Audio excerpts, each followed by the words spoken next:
Have you ever heard your husband whispering to his mistress? Planning to make you homeless, I have. He called me a burden. He laughed at me, but he didn't know one thing.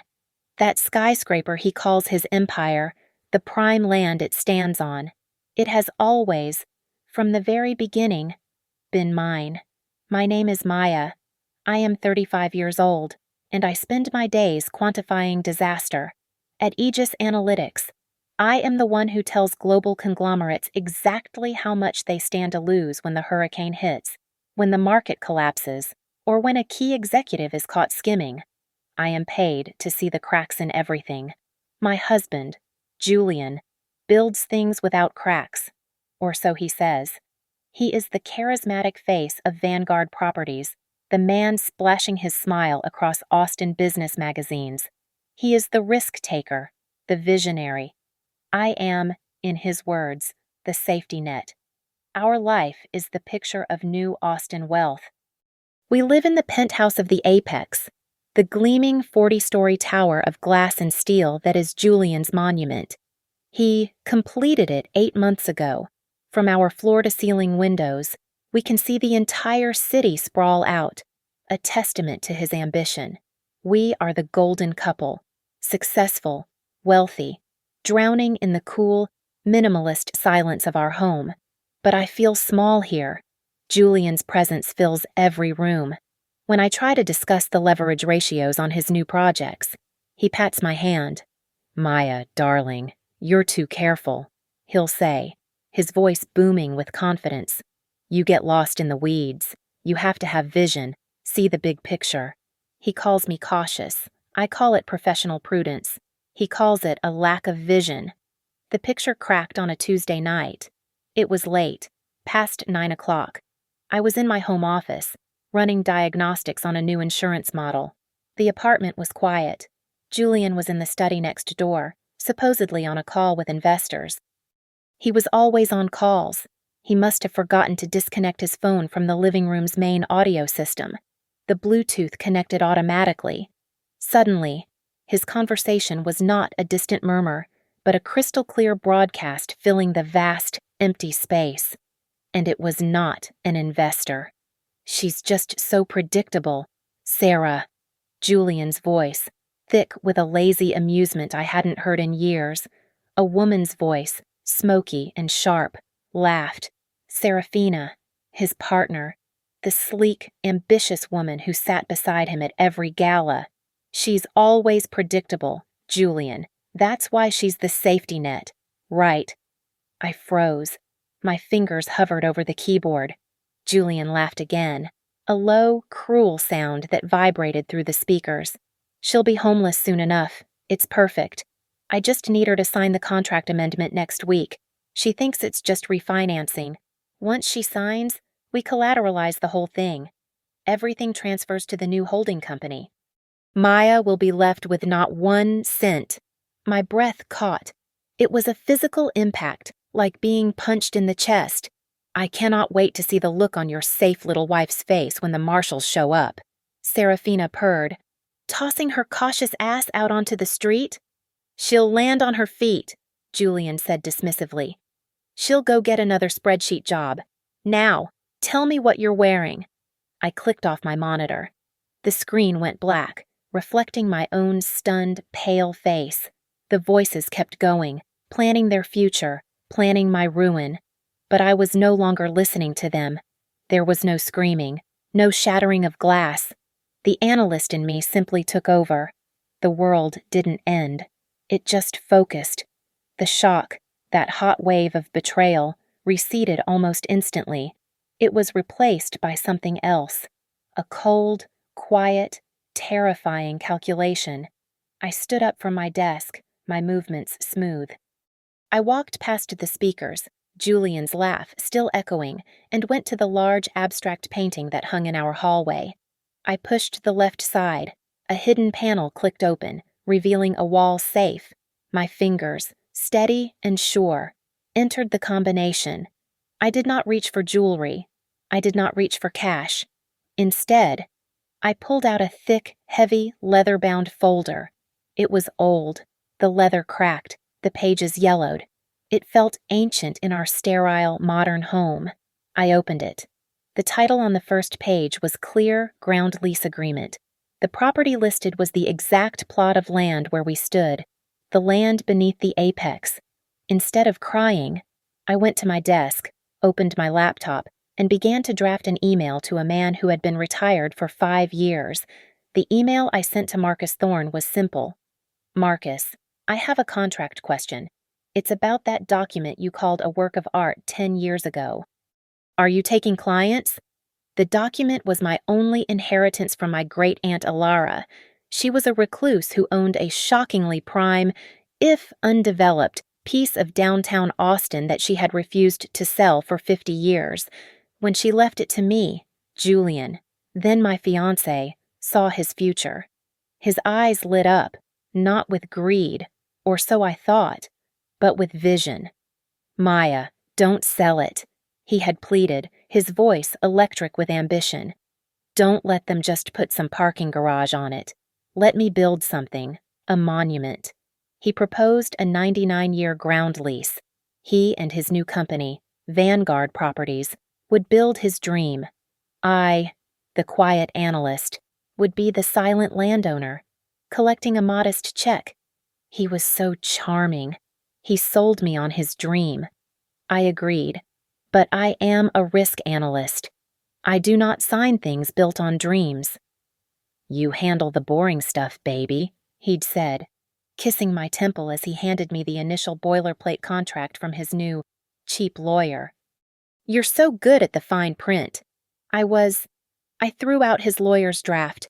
I took the file to Marcus Thorne, the most ruthless corporate litigator in Texas.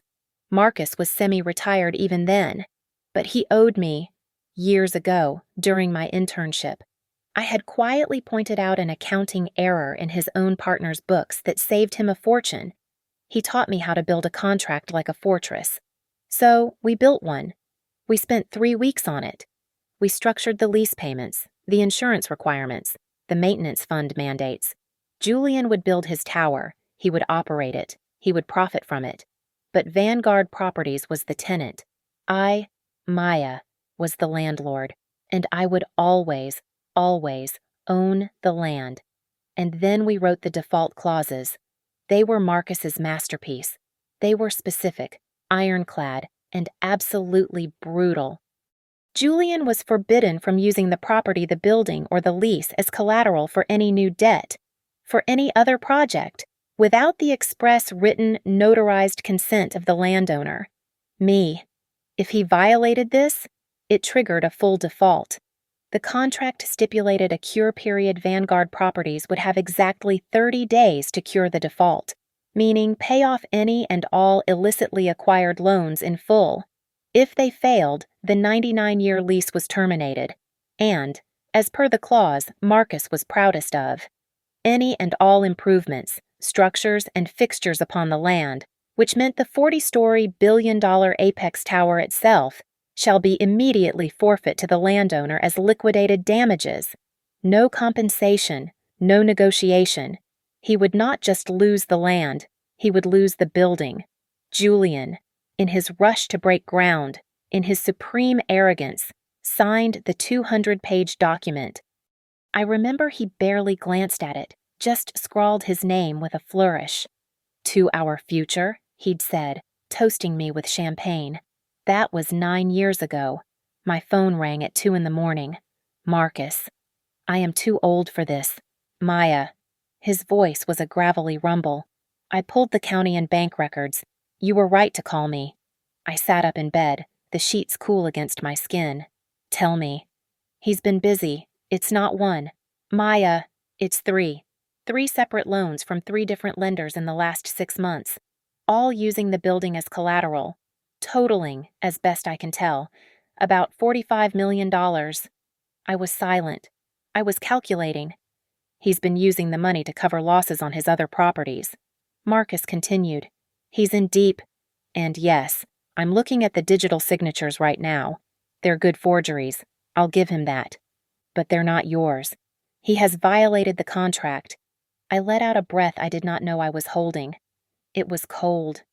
So, Marcus, I said, my voice perfectly level. What is the procedure? The procedure. Marcus almost laughed. The procedure is we serve him the notice of default. He has 30 days to make $45 million magically reappear. And if he doesn't, I looked out my bedroom window at the lights of the city glittering below. My city. My building. If he doesn't, I finished, he loses everything. The next morning, I made Julian coffee. He kissed my forehead, his lips cool, and thanked me. My skin crawled. Every gesture, every casual touch was a performance. My life had become a psychological thriller, and I was now playing the lead role, the unsuspecting, supportive wife. Marcus needed time to assemble the full legal case, to notify the lenders, to prepare for the inevitable fallout. I needed to give him that time. So I smiled when Julian spoke. I nodded when he talked about his vision. I died a little inside every time he called me darling. His guilt, or perhaps just his manipulative strategy, kicked into high gear. He started bringing home gifts, a first edition copy of a book I loved, a ridiculously expensive bracelet. I just saw it and thought of you, he'd say, his eyes shining with false sincerity. He promised me a trip to Tuscany. Just the two of us. As soon as he closed this next big deal, the next big deal was, of course, the contract amendment.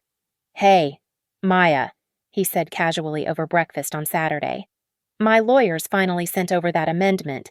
Just some standard refinancing paperwork. It's going to let us expand Vanguard, really take things to the next level. I looked up from my yogurt, forcing a placid, slightly bored expression. Oh, I thought we were already at the next level. He laughed, a bit too loudly. Never. We're always climbing. It'll just be a few signatures. I'll have the courier bring it to your office on Monday. Just email it, Julian. I'll look it over when I have time. A flash of annoyance crossed his face, so fast I would have missed it before. It's complex legal stuff, baby. Easier if I just show you where to sign. It's really just a formality. Then a formality can wait, I said lightly. I'm swamped this week. I needed to stall, and his impatience was my new compass. That night, he announced Serafina was coming over for dinner. Just a strategy session, he said. She's been working so hard. How lovely, I said, my voice as flat as a financial report. Serafina arrived wearing a dress that cost more than my first car and a cloud of perfume that smelled like ambition. She kissed my cheek, her eyes glittering. Maya, you are a saint for putting up with this one, she said, tapping Julian's chest. We've been running on fumes, haven't we? Jay. An army runs on its stomach, I said, smiling. Wine. The entire dinner was a performance of her superiority. She made subtle, cutting remarks about my stable job at Aegis, how she could never be cooped up just running numbers all day. She talked about the risks they were taking, the deals they were closing, the world they were conquering. Julian just watched her, his eyes full of a hungry admiration that made me physically ill. To be honest, Maya, Serafina said, leaning forward, I don't know how you do it. Living in the quiet, on the sidelines. It's just not in my blood. You're right. Serafina, I said, picking up the bottle of Cabernet. My blood is much too cautious. It prefers to stay inside my body. I moved to refill her glass. Oh, I let my hand slip. A river of dark red wine cascaded directly onto the pristine white silk of her dress. She gasped, jumping back. My dress. Oh, Serafina, I am so clumsy. I rushed to her, dabbing at the stain with a napkin, making it worse. I'm so sorry. Here, go to our bathroom. Use the club soda. The master bathroom, through the bedroom, it has everything you need. She shot me a look of pure venom before forcing a tight smile and storming off. Julian sighed, annoyed. Maya, that was a $5,000 dress. It was an accident, I said, my face a mask of innocence. The moment she was gone, I moved. Her purse, a sleek black clutch, was on the entryway table where she'd dropped it. My hand went into my pocket and pulled out the listening device. It was smaller than a dime, a piece of tech I'd field tested for a security client at Aegis. 2 seconds. That's all it took. I slid it into the lining of her purse. When she returned, wrapped in one of my bathrobes and fuming, I was the perfect apologetic hostess. The next day, I didn't just go to work. I used my clearance at Aegis Analytics. I ran a full, deep-dive risk profile on Vanguard properties, using tools Julian didn't even know existed. I cross-referenced shell corporations. I analyzed cash flow. The data confirmed Marcus's findings. Vanguard wasn't just leveraged, it was a house of cards. He was using the new, illegal loans to pay the interest on the old ones. That night, I retrieved the audio file. I put in my headphones, and Serafina's voice filled my ears. She was in her car, on the phone, but she wasn't talking to Julian. "He's a fool," she was saying to a man with an unfamiliar, cold voice. "Julian thinks he's the player, but he's just the bait. No, he has no idea. He thinks our Dubai friends are his contact. He doesn't know I'm running point. Of course. As soon as his idiot wife signs that paper, we use the new collateral to dump Julian, lock him out, and I sell the whole tower directly to your corporation. He'll be the one left with nothing, a perfect cutout." I sent the audio file to Marcus. There was a long silence on the line before he spoke, his voice a low growl. "We are no longer practicing contract law, Maya. We are exterminators." He told me he was bringing in a specialist, a forensic accountant named Dr. Eris, a woman he described as a bloodhound who can smell a single cooked number in a library of clean ones. We fed her the data my internal risk analysis from Aegis, the complete 200-page ground lease, and the banking information Marcus had uncovered. Eris did not take a weekend.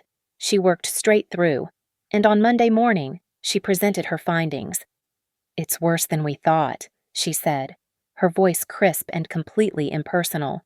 "He hasn't just been forging your name. He's been systematically embezzling from the Apex Maintenance Reserve Fund." My blood ran cold. That fund was my stipulation, the non-negotiable part of the lease. Section 8B. It was legally mandated to cover structural integrity, safety, and long-term capital improvements. It was the building's lifeline. "He's been siphoning it for almost a year," Eris continued, "to the tune of about $3 million. He's been using the money to cover interest payments on those other failed projects." "That's a second default," Marcus said, his voice sharp. "That's a material breach." "It's more than that," Eris replied. She forwarded us a new file. It was a report from the Austin City Code Compliance Office. "Because the maintenance fund was empty, Vanguard Properties has been ignoring critical repairs. I count 82 separate safety violations filed in the last 6 months, faulty fire suppression systems in the commercial levels, water pressure issues. 2 of the main elevators are non-compliant with safety standards." I felt sick. He wasn't just risking my investment. He was risking the lives of the people who lived and worked in my building. The full picture was now horrifyingly clear. Julian wasn't just cheating, he was drowning. He wasn't the visionary risk-taker, he was a desperate gambler who had already lost. The $45 million in fraudulent loans were just the tip of the iceberg. He was completely insolvent. The contract amendment he was pushing me to sign was his only way out. It was a masterpiece of legal deception. It would not just consolidate the illegal loans, but rewrite the terms of the ground lease, effectively stripping me of the default clauses and making me liable for his debts. If I signed it, he could sell the clean building to the Dubai corporation Serafina was courting and walk away with a fortune, leaving me to deal with the fallout. My own analysis confirmed it. Even if I did nothing, Vanguard Properties would implode in less than 60 days. He was out of time. "Marcus," I said, my voice hollow, "prepare the notice of default, all of them. The fraudulent loans, the maintenance breach, the safety violations." "It's ready," he said. "I just need your final word, Maya. Once we file this, there is no going back. This is war." I looked at a photo on my desk. It was from our wedding, 7 years ago.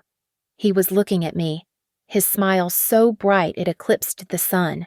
He was the man I loved, the man I trusted with my one and only inheritance.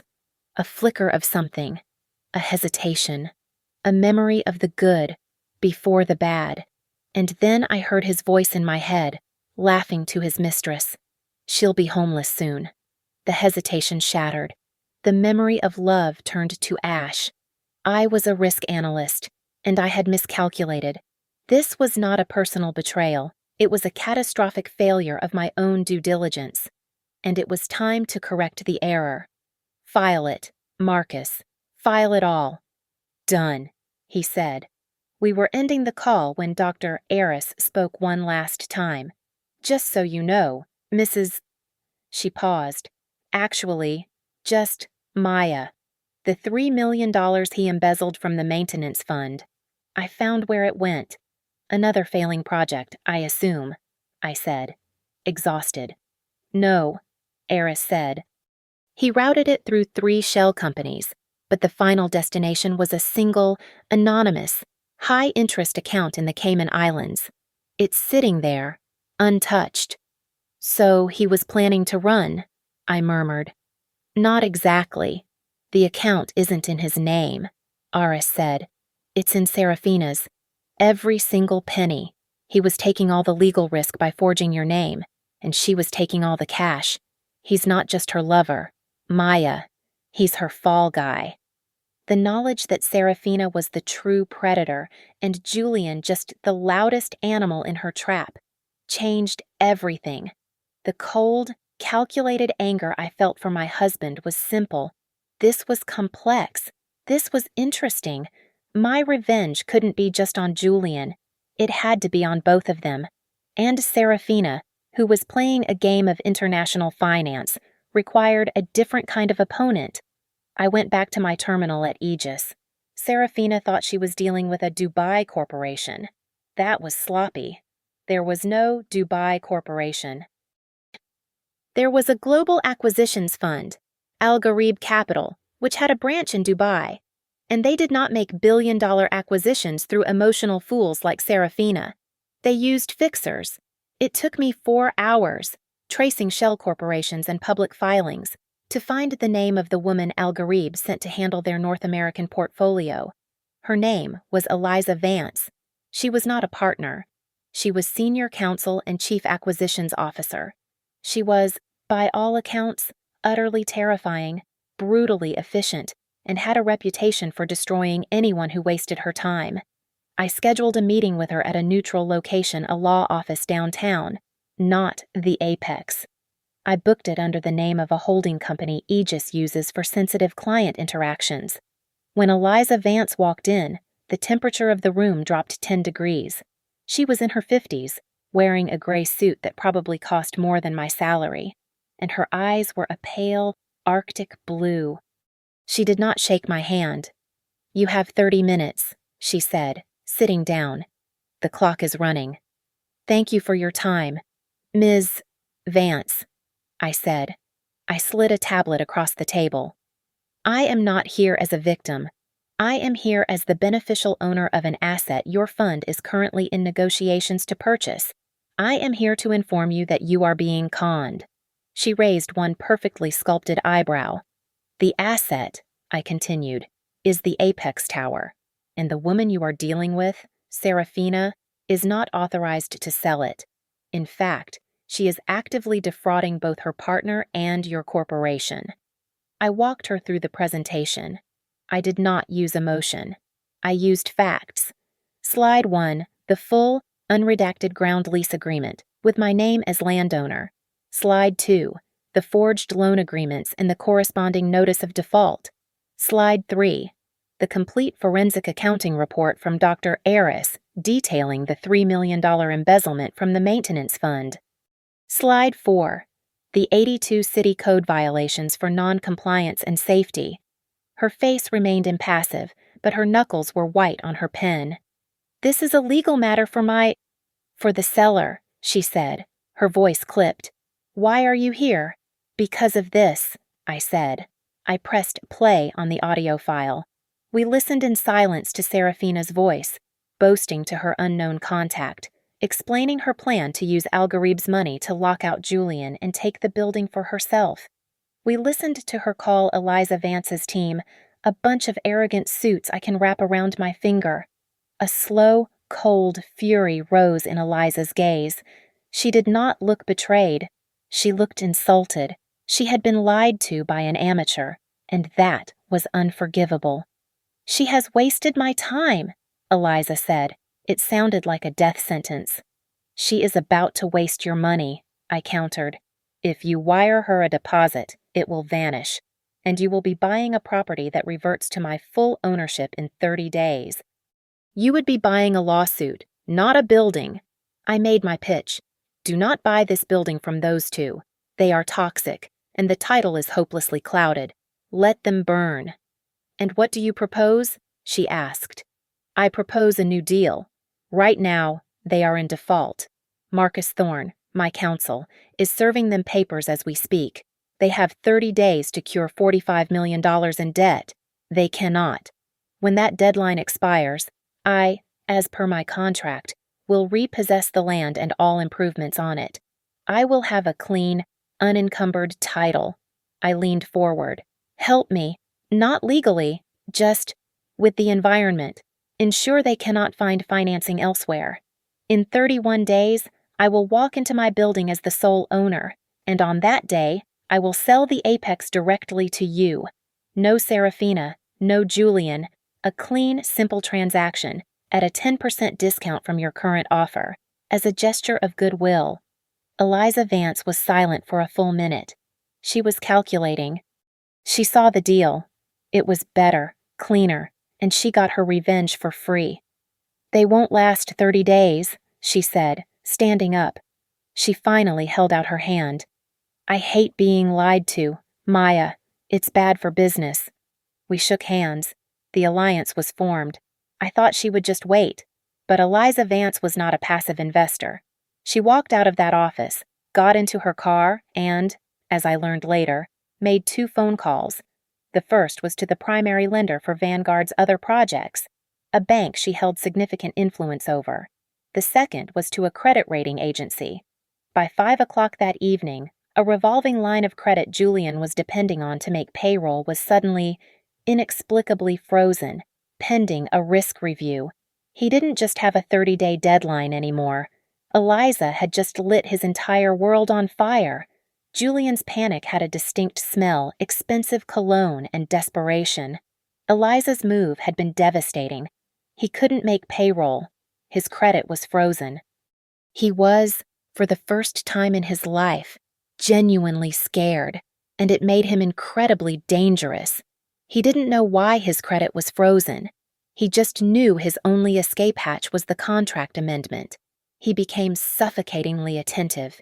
He needed my signature, and he needed it now. "I'm taking you out," he announced on Thursday. "Just us. Like the old days. We're going to the Overlook, your favorite." It wasn't my favorite. It was his favorite. A place to be seen. A glass box overlooking the city, designed to make its occupants feel like gods. He was waiting for me at the bar, already holding a glass of champagne. He looked incredible, as always, in a dark, perfectly tailored suit. He was performing charming, successful husband with a frantic energy. "To us," he said, handing me a glass. "To the next chapter." We sat at the best table. The entire dinner. He sold me. He talked about our future, about Tuscany, about the empire he was building for us. I just nodded, and smiled, and sipped my wine, the safety net playing her part to perfection. After the dessert plates were cleared, he reached into his briefcase. He placed a bound document between us. "Here it is," he said, his voice dropping into an intimate, sweet tone. "The paperwork. Our future. Maya." He slid it toward me, along with his own expensive fountain pen. "Sign it, Maya," he whispered, covering my hand with his.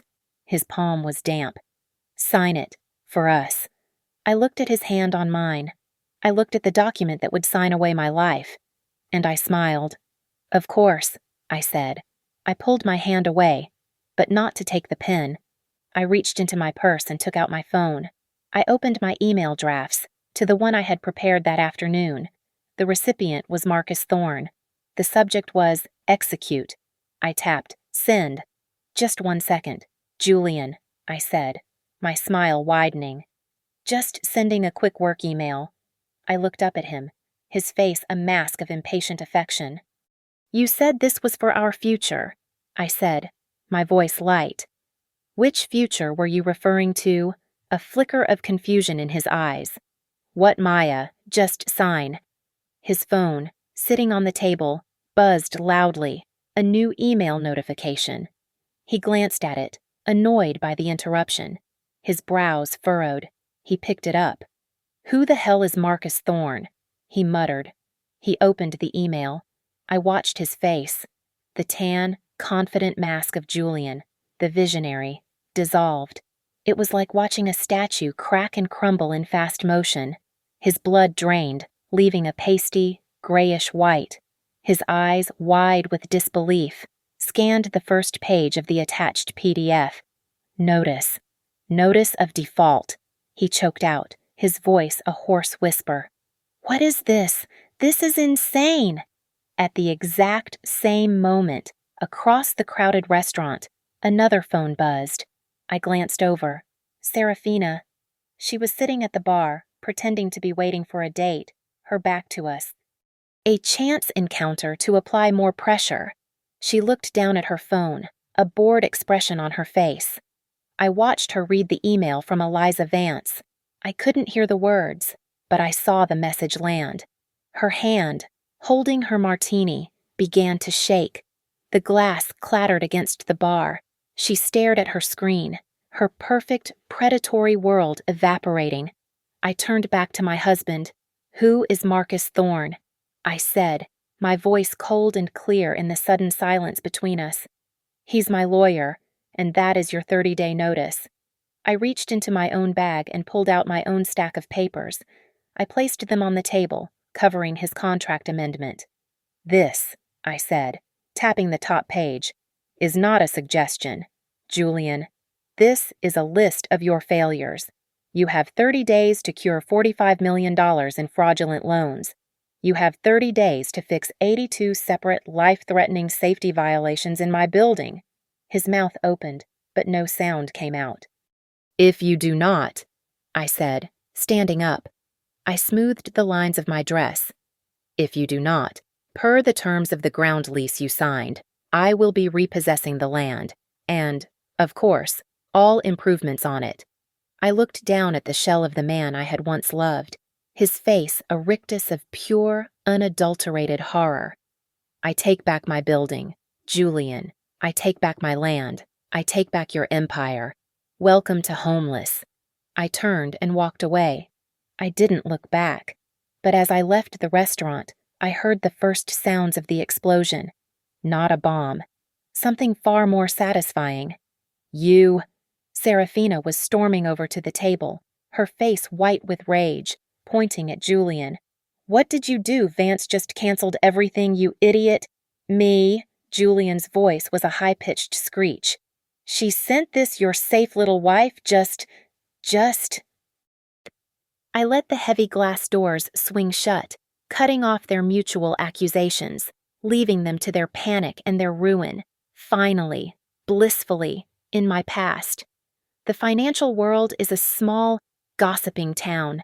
By noon the next day, Vanguard default was the only topic of conversation in Austin. Marcus had, as promised, filed the notices publicly. The blood was in the water, and the sharks began to circle. It was a symphony of collapse.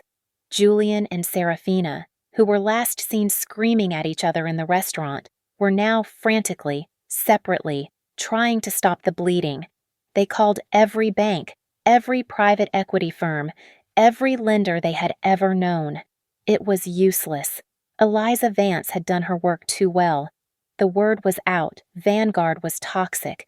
Its credit was radioactive, and its charismatic leader was a fraud. Every door wasn't just closed, it was barred. Every call went to voicemail. Every "we'll get back to you" was a silent no. Then the tenants of the Apex, the high-end law firms and tech startups, saw the city compliance report. They saw the 82 safety violations. They realized the maintenance fee they'd been paying had vanished. Within 48 hours, a class action lawsuit was filed against Vanguard Properties for the $3 million in embezzled reserve funds. The panic must have been unbearable. I didn't see Julian for 3 days. I had, after all, left the restaurant and gone to a hotel. I was packing. I received his call on Monday. It was a string of 38 missed calls, one after the other, until I finally picked up. I was in a new apartment, one I had leased a week prior under my own name. "I'm on my way," I said calmly, before he could speak. "You're not here," he roared, his voice echoing. I knew he was in the penthouse, pacing. "Where the hell are you, Maya? You think this is a joke? You're destroying me." "This isn't a joke, Julian. This is a contract." You bitch," he spat. "You think you can do this? I'll ruin you. I'll tell everyone. I'll tell them you're unstable. I'll tell them you're crazy. I'll drag your name through so much mud you'll never work at Aegis again." It was the predictable attack of a cornered bully. No physical threats, just reputation.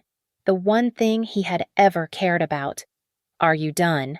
I asked. "I will end you." "Maya." "No, Julian," I said, my voice quiet, cutting through his hysteria. "You won't. First, because I am not in the penthouse. I moved out 3 days ago. My belongings are already gone." A stunned silence. "Second," I continued, "if you attempt to slander me, or contact my employer, or come within 500 feet of me, you will be arrested. The temporary restraining order was approved this morning. The sheriff's deputy is probably on his way to serve you as we speak." I heard a sharp intake of breath. "And finally, Julian, about that penthouse you're standing in." "That beautiful, expensive penthouse with the lovely view." I paused. "It was built on my land. It is an improvement and fixture just like the rest of the building. Your 30-day notice applies to that, too. I've already filed the eviction paperwork. You have until the end of the month to vacate." I hung up the phone. Meanwhile, across the city, Serafina was having a worse day. She saw the ship sinking. She saw Julian's name plastered everywhere, linked to fraud and default. She was smart enough to know it was time to cut her last tie and run. She was at a cafe, a new passport in her purse. All she needed was her escape fund, the $3 million she had so cleverly siphoned. She opened her laptop, navigated to the secure Cayman Bank portal. She entered her credentials. She requested the full wire transfer to a new account in Switzerland. The screen flashed. "Transaction denied." She tried again. "Account frozen. Pending federal investigation." She couldn't breathe. What she didn't know was that Dr. Eris, Eliza Vance, and I had been on a conference call with the U.S. Department of Justice's Asset Forfeiture Division 2 days ago. It turns out, when you present federal agents with a clear-cut case of multi-state wire fraud, bank fraud, and money laundering, they move very, very quickly. Eliza's lawyers had expedited the process. Serafina stared at the screen. The money was gone. Her name was now on a federal watch list. She was trapped.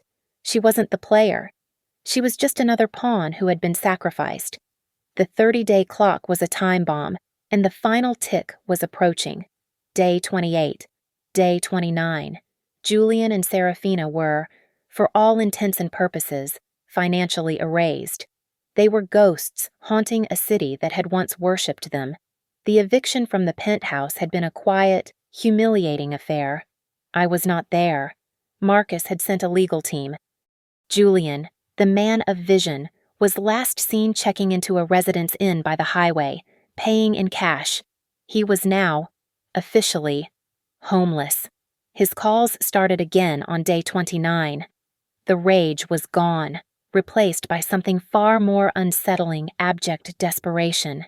He left voicemails, dozens of them, his voice cracking and unrecognizable. Maya, Maya, please, just pick up. You were right. I know you were right. It was Serafina. She did this. She set me up. She tricked me. I was just trying to build something. I never wanted to hurt you. It was a river of pathetic, gasping sobs. He cried. He begged. He told me he still loved me, that we could fix this, that he would do anything. I listened to the first 30 seconds of one, and then I deleted them all. I did not reply. I was too busy. I was in a 20-hour marathon session with the new property management company Eliza had recommended. We were coordinating the handover. We were scheduling the immediate, critical repairs. We were preparing to take control of the Apex at midnight on day 30.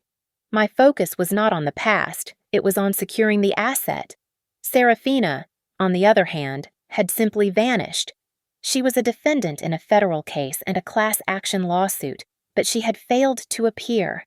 She had slipped the net. She was now a fugitive, which made her infinitely more dangerous.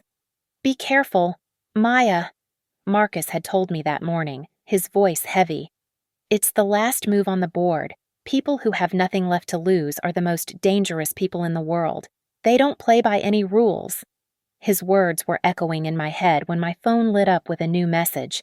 It was not from Julian. It was from an unknown, encrypted number. The message was 5 sentences. You took everything from me. You think you're so smart in your tower. You're not smart. You're just a bitch who got lucky. I'm going to take everything from you. Starting with the building, I stared at the text, the threat cold and absolute. Was this Julian's final pathetic attempt at intimidation, or was this Serafina? The fugitive. My thumb was hovering over the block button when my phone rang. It was not Julian. It was the head of the new security team I had hired, the team that was already patrolling the Apex. Ms. Maya. The voice was urgent, professional, and full of alarm. We have a situation. I didn't want to call 911 until I spoke with you. Someone has breached the central control room in the sub-basement. I stood up, my heart suddenly hammering against my ribs. What? How I have the only key? We don't know, ma'am. They used an old maintenance override code, one that was supposed to have been deactivated. My men are on their way down there now. But, ma'am, that's not the real problem. What is the problem? I said, my voice sharp. Whoever is in there, they've just manually disengaged the entire building's fire suppression system. Every sprinkler, every alarm, every single bulkhead door on all 40 floors. It's all offline. The Apex is a tinderbox. It's an arson attempt. I said the words out loud, my voice echoing in the sterile silence of my new apartment. I was on the phone with Marcus. If she burns the building, the contract is void. The asset is destroyed. I get the land, but it will be a worthless, smoking crater. She wins by mutual destruction. Marcus's voice was grim. I've called the police. They're on their way, but you know this city. It's a 30-minute response time. Best case. Where is your private team? Already there, I said. I was grabbing my jacket, my keys, my access card. Eliza's people. They're the ones who called me. I'm going. Maya, don't. It's my building, Marcus. I'm not letting her take it. I hung up. I hit the Apex lobby in under 10 minutes. Jax, the ex-military head of Eliza's security detail, met me by the elevators. He's in the sub-level 2 control room, Jax said, not breaking stride. My men are moving to secure him. The police are still 10 minutes out. He's not him, I said, hitting the button for the service lift. It's her, Serafina.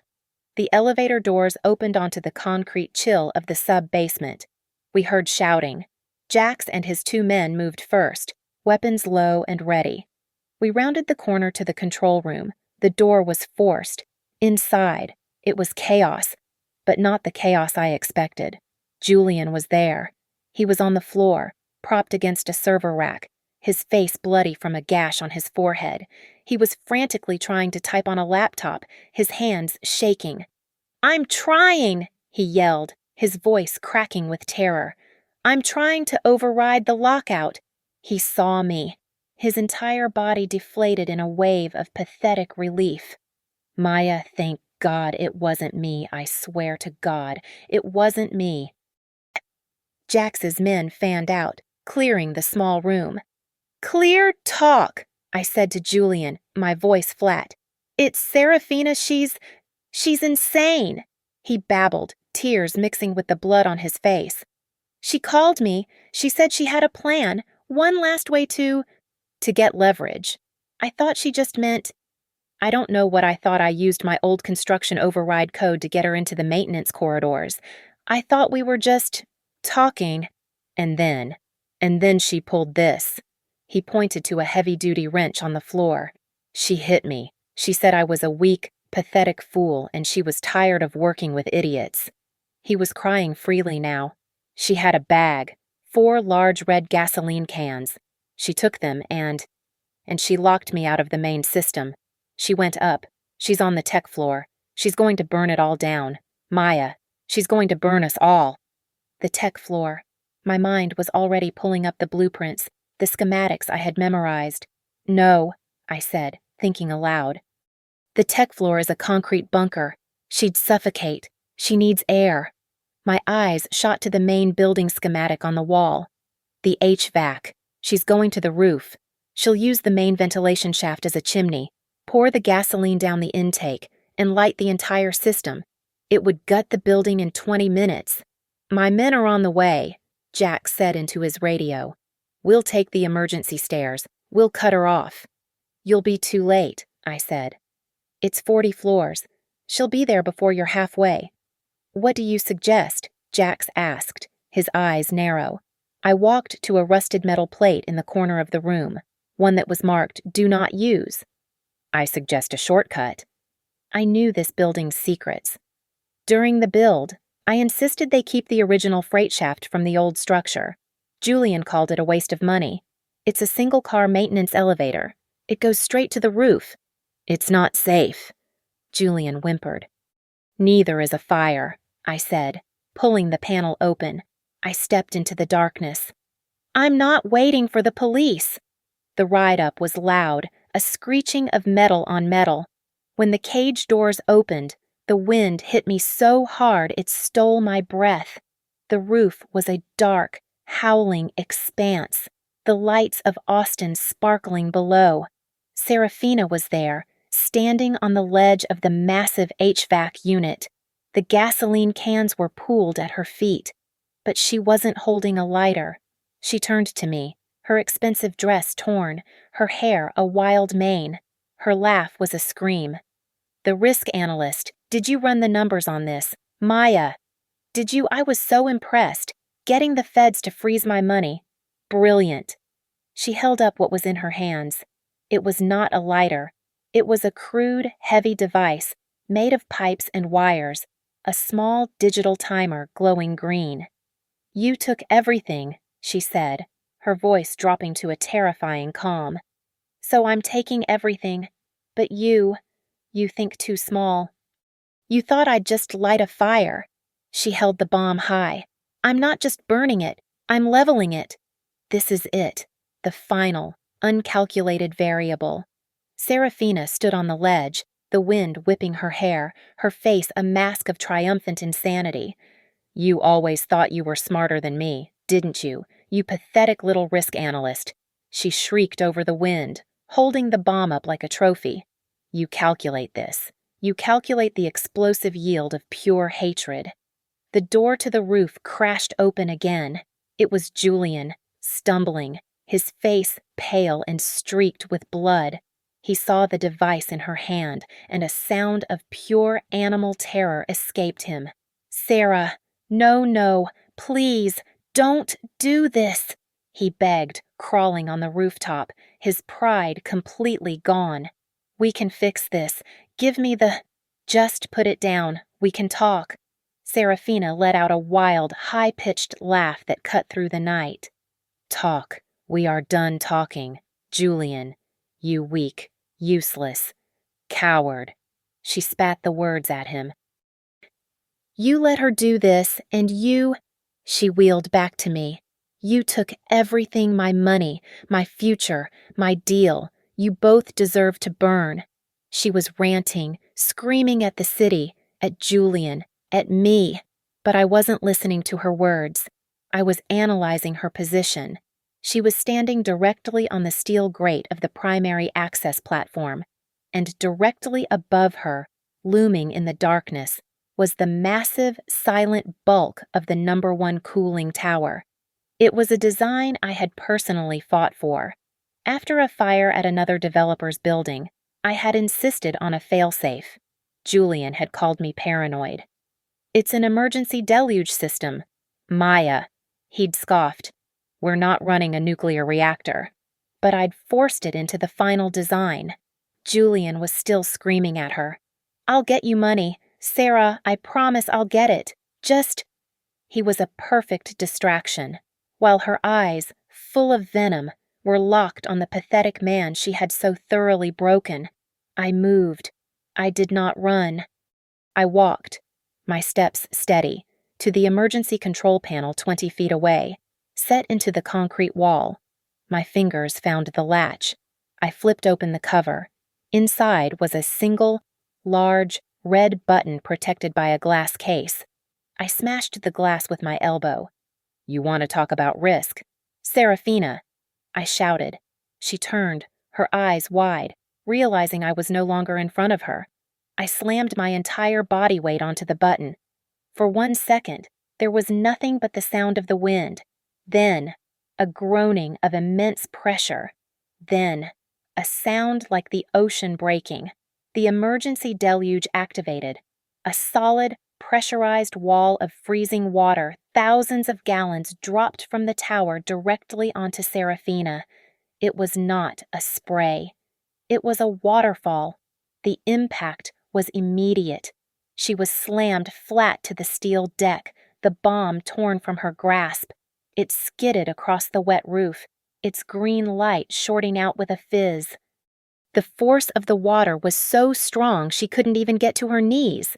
Just as the water subsided, the rooftop doors burst open again, this time with the organized, armored force of the SWAT team. Police, don't move, hands up. But Serafina was already neutralized, soaked, and gasping. They were on her in a second, pulling her arms behind her back, cuffing her. Julian was a sobbing heap on the ground, shivering. Serafina was screaming, a raw, defeated animal sound as they hauled her away. I stood there, drenched, my hair plastered to my face, the adrenaline making me feel nothing at all. The building was safe. I pulled my phone from my pocket. It was waterproof. I had, of course, analyzed the risk. I dialed. Marcus picked up on the first ring. Is it done? He asked. I looked out over the railing, at the Austin skyline glittering below, my skyline. The building is secure, I said, my voice perfectly steady. Send the final notice to their lawyers. The Apex title reverts to me at 9 a.m. tomorrow. I ended the call, not waiting for a reply, and looked down at the city. My city, from my tower. Thank you for listening. I really appreciate your time. Let me know where you're listening from in the comments so we can chat about your thoughts. And please subscribe to Lily Revenge Stories, like the video, and give it a hype boost so more people can hear this story.